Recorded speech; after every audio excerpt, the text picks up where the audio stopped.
Movie reviews. I'm gonna kick it off with Ryan. I'm not sure if you recall, but man, I met you almost like 10 years ago when I had way more hair. And you, Michael, Tessa, y'all came to Chicago to promote Creed. And during the Q&A, you emphasized to the audience how important you thought it was for directors to also be writers. So I've been fascinated with that ever since. So my question for you is, as a writer, how did you go from honoring the memory of your late uncle and the themes of culture and music to then as a director using vampires as a medium to help us visualize all that? I mean, it's a great question, man, and it sounds strange even when I talk about it, because it's a lot of elements, man, and I kind of poured my whole life into this movie, and I feel like I've been preparing for it for my whole life. But to be honest with you, man, I use like a cooking analogy, man. It's funny because our code name on the movie was Grilled Cheese. We didn't have a title for a long time, but I love to cook.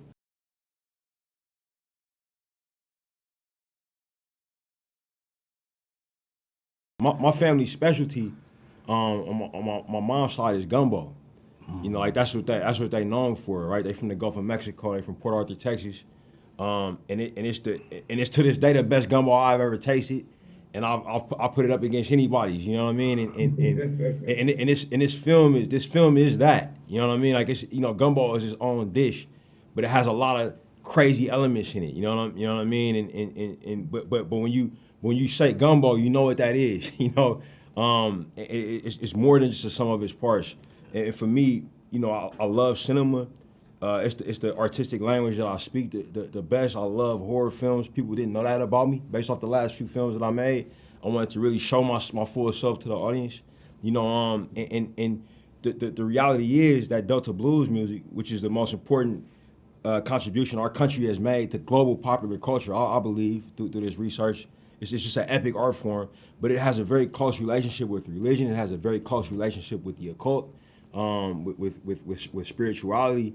Both from the African continent and with Christian influences and others, so it made a lot of sense, to make it this way for me, and once I found these actors, it made more and more sense every day. If there's anything to that. All right, thank you so much, man. Congrats on the film. It really did feel like jazz on screen. So thank you. Right on. That means a lot, bro. We coming to Chicago, bro. We're gonna be out there in a bit. You should pull up. I got you. I bet. Hi, Jill Monroe, KBLA Talk 1580. So for Wunmi and Michael, the relationship between these two characters is very tender, very loving, but there's also that knowing that is there. So Wunmi, what does she know about Smoke that makes her care for him and do some of the things that she does for him in his absence? I feel like she covers him. She's someone who like speaks life into him.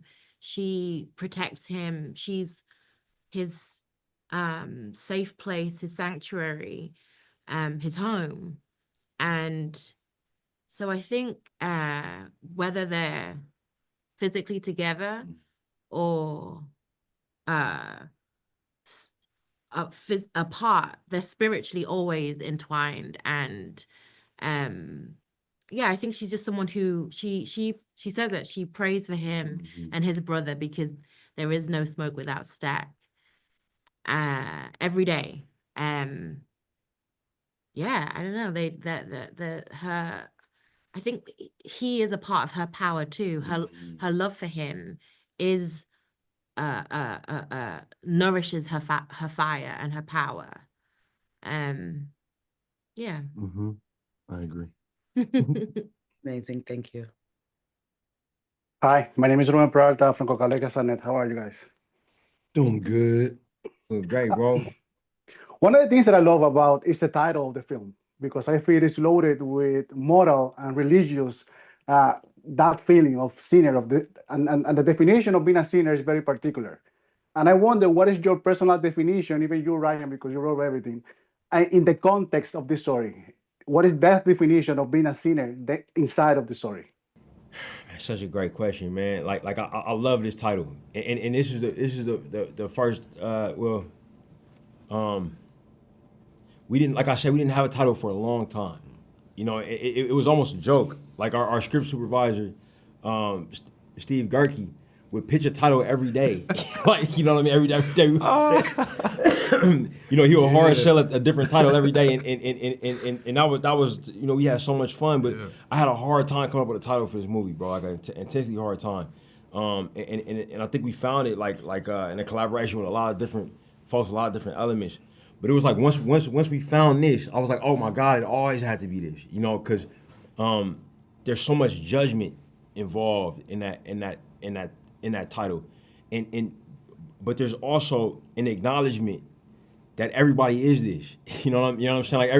Like everybody knows that this is something that everybody is, but you can also like levy it against someone, you know, and I think that the brilliance of blues music. The Delta blues music is that blues musicians don't have a problem judging themselves and leading with that, like leading with their flaws, you know what I'm saying? Leading with the fact that I'm tormented or I'm broken, and finding a way to make that not just acceptable, but to make that seductive, you know what I mean? And make that cool, you know. For me, I think that like it's something so brilliant in that. And also so black, you know what I mean? Like but also like it's for everybody, which is why the blues became something that everybody all over the world can take ownership in. You know what I mean? You know, that's what I had. For the performers, what the definition of being a sinner is inside the story, Michael? I mean, everybody's flawed. I feel like all the characters at some point are at a crossroads of some type of sin. You know what I'm saying? Whether they see it, you know, whether it's off camera, before the movie, or during the film, where our story takes place. You know, I think there's some element of that, of ownership of that in some type of way, which I found pretty profound and interesting. That those characters kind of existed where it was, and then we found the title afterwards that kind of encompasses the characters in the movie. Thank you so much, guys. Congratulations. I love the film. One of my favorites so far. Appreciate that. Thank you, man. Hey, everybody. Brandon Collins from Media Popcorn Podcast. My question is for all of you. I love to hear about people who are at the top of their game and how they problem solve. So can each of you tell me, without spoilers, about the hardest day on set and how you pushed through it? And I'm going to start with Mr. Caton. Oh, man. Toughest day on set. Tell me about your hardest day on set, but don't tell me nothing about the movie. All right. Only you figure that out. Let's do it. I don't think I can do it, but I can say one of the toughest portion of the film was probably like some of the night shoots. Man, it was a lot of elements. We shot the film in New Orleans, and it was a lot of elements, the heat, but, you know, we was all in it together, so it kind of made it fun. I feel like the hardest day was probably my last scene. Not my last scene. I shot my last scene in the movie. Mm-hmm. I think just kind of encompassing all of the emotion and love and grief and hope and truth of the scene. It was just a hard day to kind of balance it all whilst keeping the story in the forefront, because emotionally there's a lot to balance in that. Mm-hmm. Thank you. And Mr. Jordan, since you had dual roles? Every day. It was a challenge. I would say you know, it's tough because, you know, Smoke and Stack both had, you know, their own, you know, extreme challenges, you know what I'm saying, with in their own way throughout the movie. So I mean, yeah, I think any days that where it was twin work when both of the brothers were in the same scene was pretty tough, just because of the amount of times you know, I had to do the scene, and the margin for error was so small when it came to, like, you know, blocking or timing. And there's a lot of elements that had to be just perfect in order for it to work. So I think overall the Twin Days were probably the most challenging for sure. Okay. And last but certainly not least, Mr. Coogler. Man, bro, I would say the hardest day I had on set was, have you seen the movie, bro? Of course. Absolutely. Okay. Yeah, so there's a scene early in the movie where the Smokestack twins are driving the Model T, and Sammy's in the back seat, and they drive to a rural road, and they park the car and jump out and go into a hideout. And like, bro, like the way we had to shoot the repeat passes on the car with the twin work, and I had an incredible visual effects team, and Michael Rowler, our visual effects supervisor, and James Alexander, our visual effects producer. We were all trying to figure this technology out. You know what I mean? And we developed a new way of doing this work with repeat passes. And I was trained to be right next to the camera. You know, that was how I learned how to be a filmmaker. And anytime when I'm separated from the camera, it becomes very difficult for me. Like, I don't like being out of monitor while the camera is close to the actors. It puts me on my back foot. But I had to be like this on this twin work, because I had to see the image of the past that was done before, and they do it in a layering effect, so that people look like ghosts. You know what I'm saying? Like in the actual image. And on one shot, bro, they fucked up the layering effect where they doubled it, and so the car came down the road, and then like 8 different mics jumped out of the car. And I swear, bro, my eyes went like this, bro. Like, cause like my whole brain shut down. Like, yo, what the fuck is going on?